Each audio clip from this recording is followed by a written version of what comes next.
Olá, queridos. Estamos no ar com mais uma conversa pública, mais uma vez, aquele momento delícia para mim, e sei que para muitos de vocês também, onde a gente fala sobre temas que eles podem ser diferenciais significativos no nosso dia a dia. Nosso tema de hoje é um tema que precisa ser falado muito mais, porque ele tem uma importância enorme na nossa vida, porque na vida das crianças e crianças que crescem e carregam, às vezes, questões que podiam ser resolvidas naquele momento da infância. A primeira infância, que vai do nascimento aos 6 anos, é um período de desenvolvimento cerebral intenso e fundamental. Você sabe que é nessa fase que as bases para a linguagem, para a cognição, para a socialização e habilidades motoras, elas são definidas. Presta atenção, são definidas. Cada criança deve atingir marcos específicos de desenvolvimento, como começar a engatinhar, andar, falar, em idades mais ou menos previsíveis. No entanto, quando uma criança demora mais para atingir esses marcos, é natural que os pais se preocupem e se perguntem se há algo errado. Ansiedade pura, né? A gente fica logo, por que fulaninho está andando e o meu bebê não está? Por que isso? Por que aquilo? Isso pode gerar muita ansiedade. É por isso que a gente precisa falar e refletir sobre esses marcos de desenvolvimento. E quando o atraso deve ser um sinal de alerta. Para falar sobre esse tema, eu tenho a honra de receber aqui no estúdio hoje o doutor André Ceballos, ele que é médico cirurgião, diretor técnico do Hospital São Francisco, e é também um médico que é referência no diagnóstico e tratamento de crianças com transtornos no desenvolvimento. Doutor André, muitíssimo obrigada pelo seu tempo e por dedicar tempo mesmo para conversar conosco aqui na Rede Boas Novas de televisão. Obrigado pelo convite, Celeste. É uma honra estar aqui presente e poder compartilhar esse momento com a população, falando de um tema tão importante e relevante, que cada vez mais está em pauta, com o crescimento do número de crianças com diagnóstico de autismo, com excesso de telas. Torna-se relevante ter uma maneira de quantificar como a criança está desenvolvendo. É fascinante como existe uma ferramenta tecnológica que permite observar o desenvolvimento do cérebro, das emoções, da motricidade, da socialização, da linguagem de uma criança, com a mesma facilidade que a gente pode verificar a temperatura com um termômetro, verificar o peso com uma balança, a altura com uma régua, podemos avaliar se a criança está desenvolvendo bem através dos marcos do desenvolvimento. Uhum. E conhecer isso pode ajudar nos dois lados, né? Para a gente poder agir e alavancar quando não está acontecendo, e para que a gente possa também perceber que a nossa criança está fluindo bem, né? E esses marcos estão sendo atendidos. A pergunta pode parecer óbvia, doutor, mas eu quero lhe perguntar, o que é um marco de desenvolvimento de uma criança? Marco de desenvolvimento é determinada habilidade que a maioria das crianças adquire de acordo com a faixa etária.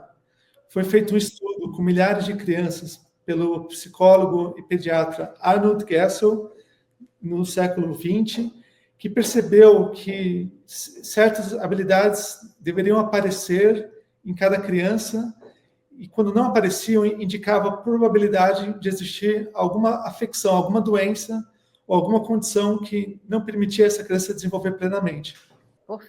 Portanto, a partir dessa observação, foram determinados esses tempos e movimentos, né?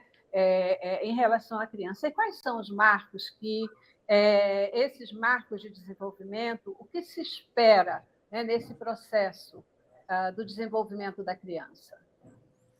Marcos do desenvolvimento decorrem sobre uma série de idades, dos 2 meses aos 5 anos. Existem 2 períodos muito importantes. Aos 2 meses, a criança ela deve ser capaz de sorrir, de mexer os braços, as pernas, de acompanhar o rosto dos pais, acompanhar objetos e elevar a cabeça.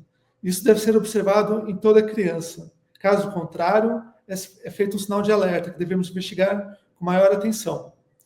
Um outro período muito importante é aos 18 meses, idade em que a criança deve ser capaz de falar 3 palavras além de papai e mamãe, deve ser capaz de andar, deve ser capaz de rabiscar, deve ser capaz de demonstrar afeto com abraço, com beijo.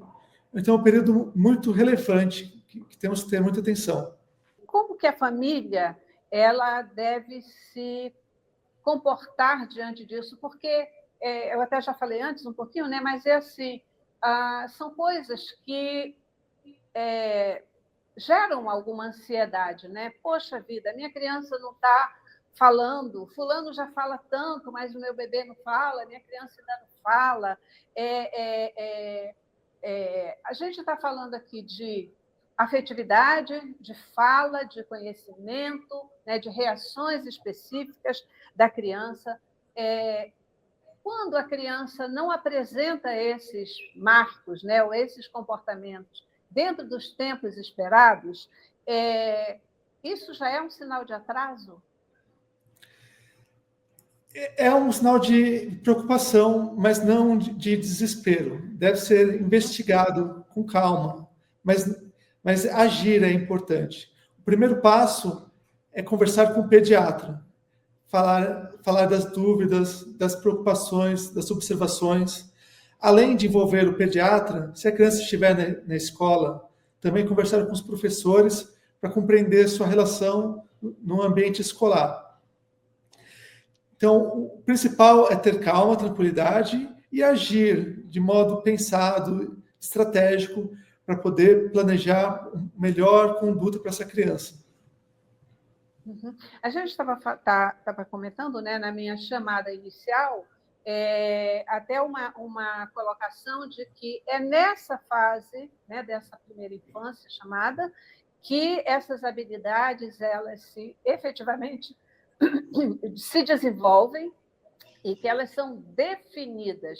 Quais são os prejuízos futuros para essa criança se isso não acontece dentro desses marcos estabelecidos?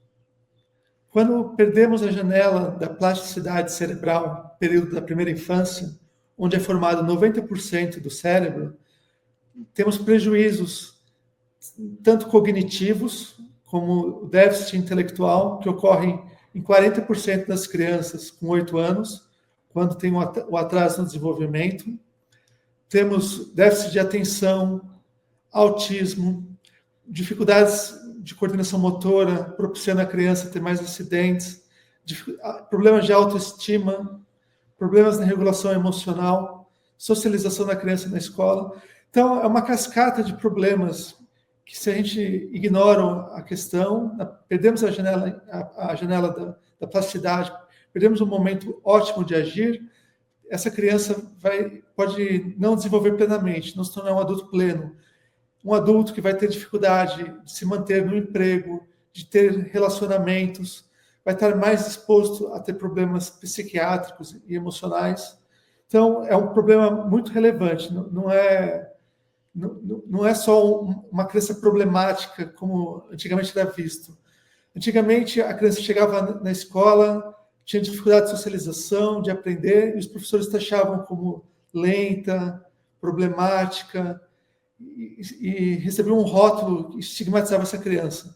Então, é importante a gente antever a necessidade das crianças através de um olhar atento na primeira infância.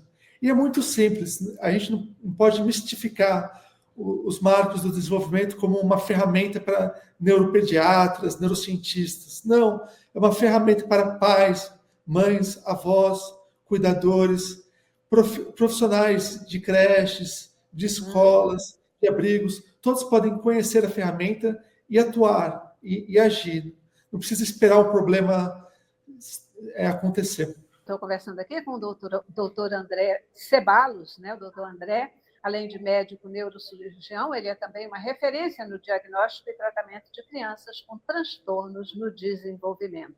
Algo que sempre preocupa a gente, sempre chama a nossa atenção, e a gente está ouvindo aqui hoje, né, que esse tempo da primeira infância ele é determinante no desenvolvimento da criança. E a gente precisa cuidar para garantir uma vida adulta, né, uma vida profissional, emocional, mais à frente, com qualidade. Então, doutor André, como que é essa questão? Se a gente, de repente, por toda essa questão da vida tão agitada que acontece hoje, de repente não se prestou atenção, se perde um pouco essa janela do desenvolvimento da criança, isso é definitivo? Isso tem recuperação? O que fazer?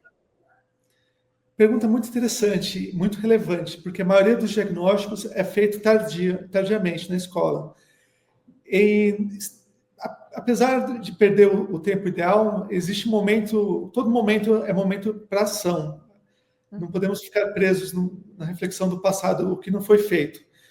Essa criança pode receber cuidados que envolvem um cuidado multidisciplinar. Envolve fonoaudiólogo, desenvolvendo a linguagem, terapia ocupacional, desenvolvendo a motricidade, neuropsicólogos, psicólogos infantis, desenvolvendo controle e regulação emocional. Além dessa equipe terapêutica, envolve o acompanhamento escolar e o atendimento educacional especializado. Uma ferramenta muito importante fornecida no Brasil que permite que essas crianças recebam uma adequação da grade curricular. E, além disso, as crianças diagnosticadas com atraso no desenvolvimento têm o benefício do LOAS, um benefício social que permite que a criança possa frequentar as terapias, receber o atendimento médico especializado através de um financiamento público. O senhor está falando, né, na importância, inclusive, desse atendimento multidisciplinar, e a gente, sabendo da extensão do nosso país, das diversidades sociais que a gente tem no Brasil, tão grande, a minha pergunta era isso: tem alguma política pública? Isso parece tão distante da grande maioria da população brasileira, né, de poder ter um atendimento tão diferenciado. Então, isso é possível através do LOAS? Sim, o LOAS fornece. O LOAS fornece através de um diagnóstico, de um CID, um Código Internacional de Doença. Então, precisa um neuropediatra fechar o diagnóstico da condição que leva essa criança a ter o atraso no desenvolvimento.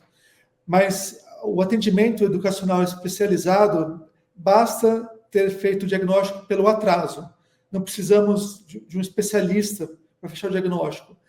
Então, é importante entender que um principal fator que leva ao atraso no desenvolvimento é uma pobreza de estímulos. Se a gente detecta que há um atraso, não podemos ser perfeccionistas e desejar logo o especialista. Temos que, sim, olhar essa criança e entender suas necessidades. E, muitas vezes, uma criança que está submetida a um excesso de tela, ao pouco contato social, ao ambiente familiar estressante que impossibilita o aprendizado. Muitas vezes, uma correção de um ambiente familiar é o suficiente para que essa criança possa recuperar o atraso. Mas não devemos agir pela metade, temos que agir de modo inteiro. Pedir a avaliação do especialista e, ao mesmo tempo, um olhar interno, uma reflexão sobre como estamos cuidando dessa criança. A gente sabe, né? Cada um de nós é um indivíduo, somos pessoas diferentes. Cada criança, ela é uma criança e que, até em função de tudo que o senhor acabou de colocar, dos estímulos recebidos, do ambiente em que ela vive, etc., ela pode ter tempos um pouquinho diferentes aí para o desenvolvimento maior desses marcos. Existe algum instrumento, doutor, que possa ajudar as famílias, as escolas a entenderem melhor esses tempos e movimentos, a conhecerem melhor esses marcos e que possam ter pontos de atenção, como o senhor colocou aqui no início, que olha, não está acontecendo, então a gente tem que estimular mais, a gente tem que criar um ambiente diferente, ou já tem que procurar um profissional? Os marcos do desenvolvimento é uma ferramenta poderosa e acessível. Basta uma pesquisa na internet, CDC, Marcos do Desenvolvimento, que encontramos aplicativos, apostilas, traduzidas em várias línguas. Sabendo que existe, podemos buscar ajuda e compreensão e maior cuidado para nossas crianças. Uhum. Mas não tem nenhuma cartilha específica provida, por exemplo, no sentido de políticas públicas que possa ajudar um professor, por exemplo, numa sala de aula, numa creche, e que possam trazer maior segurança. A gente vê, muitas vezes, a gente tem visto assim, um aumento incrível no diagnóstico de TEA, por exemplo, né, do autismo. E, muitas vezes, isso é até por falta de conhecimento, por falta de uma observação mais específica, de uma análise melhor, como o senhor acabou de colocar. Quais são as políticas públicas existentes para ajudar agora os familiares, essa rede de apoio? Para corrigir essa carência, eu venho advogando 2 projetos de lei.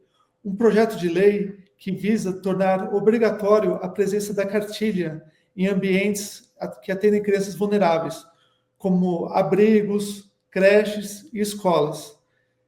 Além desse projeto de lei, que facilita a identificação precoce de crianças com atraso no desenvolvimento, existe um projeto importantíssimo que estou desenvolvendo, referente à dose que as crianças são submetidas à tela.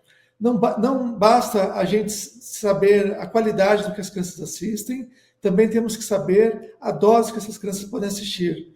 Não podemos submeter de modo indefinido uma criança na primeira idade a jogos, a programas de streaming, a vídeos no YouTube, a televisão excessiva, sem os pais serem informados do período ideal que a criança pode assistir cada programação. Eu acho importantíssimo esse projeto, esse tipo de trabalho que o senhor está fazendo, né? Que venha como uma orientação e que se chame atenção mesmo para esse processo todo, porque muitas vezes a tela, o celular é usado como uma coisa de distração para a criança, né? Deixando ela lá o tempo todo com o celular, e para que a mãe, por exemplo, possa ter tempo de fazer outras coisas.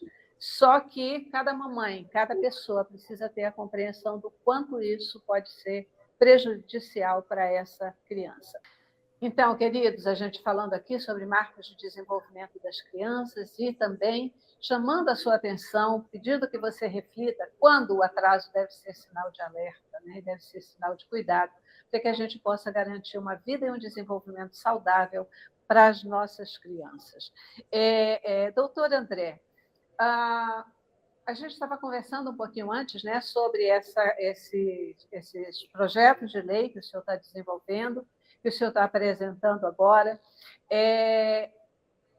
Quanto tempo uma criança ela pode ficar submetida à tela? Ou algumas pessoas dizem até 2 anos de idade a criança nunca devia pegar no celular. Qual a sua orientação sobre isso? Dentro desse contexto do desenvolvimento infantil? Pergunta importantíssima. Segundo a OMS, a criança abaixo de 2 anos só pode ser submetida à tela para conversar com familiares em videoconferência. Dos 2 aos 5 anos, pode ser submetida a 1 hora por dia, com intervalos no período de meia hora. Além do período de tela, temos que estar presentes, acompanhando essa criança, para avaliar a qualidade do que ela está assistindo. Dos 5 aos 10 anos, 2 horas de tela, também com intervalo. E a partir dos 10 anos, não tem um consenso do período de tela. Temos que entender aspectos culturais e o desenvolvimento de cada criança, para a gente chegar numa dose ideal para que essa criança possa ser submetida à tela.